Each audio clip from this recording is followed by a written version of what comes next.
Bienvenue sur votre chaîne préférée Akhbar El-Bled. Le Maroc et la Suisse, des relations diversifiées portées par un nouveau dynamisme.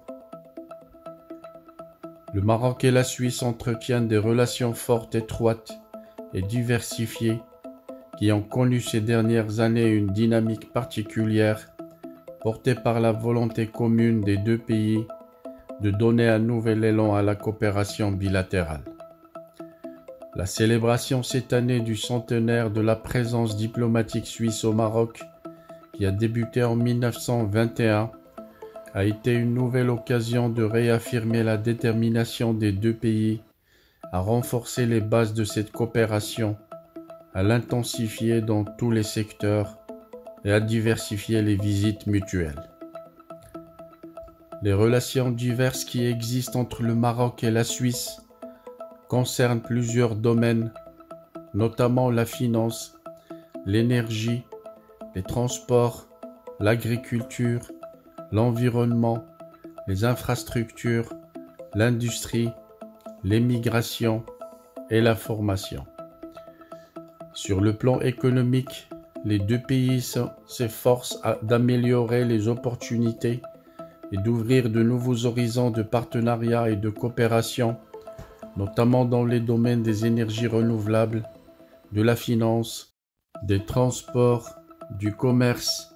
de l'agroalimentaire, de la pêche et du tourisme durable.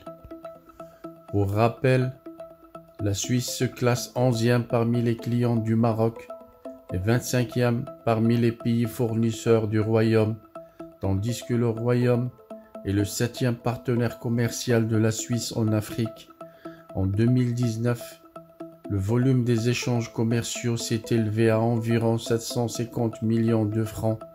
environ 730 millions d'euros. D'une manière générale, la balance commerciale entre le Maroc et la Suisse reste équilibrée, surtout après l'inclusion des exportations de métaux précieux dans les réseaux des comptes de change. En outre, environ 80% des échanges entre le Maroc et l'Association européenne de libre-échange, AELE, l'Islande, Liechtenstein,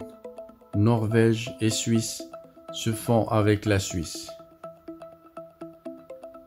La Suisse fait également partie des plus gros investisseurs au Maroc.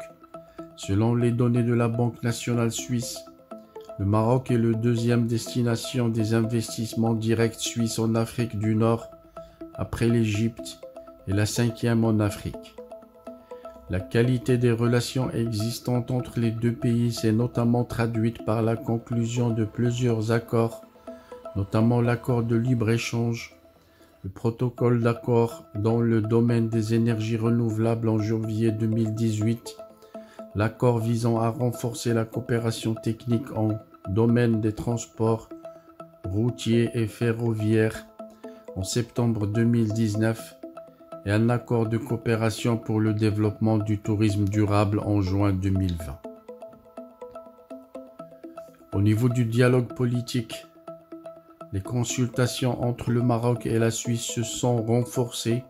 ces dernières années avec plusieurs visites de hauts fonctionnaires dans les deux pays, notamment la visite de Madame Christina Marti-Lang, secrétaire d'État au ministère fédéral des Affaires étrangères en octobre 13 février 2020, et la secrétaire d'État adjointe en charge du ministère fédéral des Affaires étrangères du Moyen-Orient et de l'Afrique du Nord, Maya Tazavi, en février 2020. Les ministères des Affaires étrangères des deux pays organisent également des consultations politiques depuis 2009 et en 2019, ils ont été promus au rang de secrétaire d'État dans les deux ministères.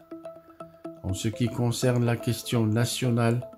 la Confédération suisse, à travers le ministère fédéral des Affaires étrangères,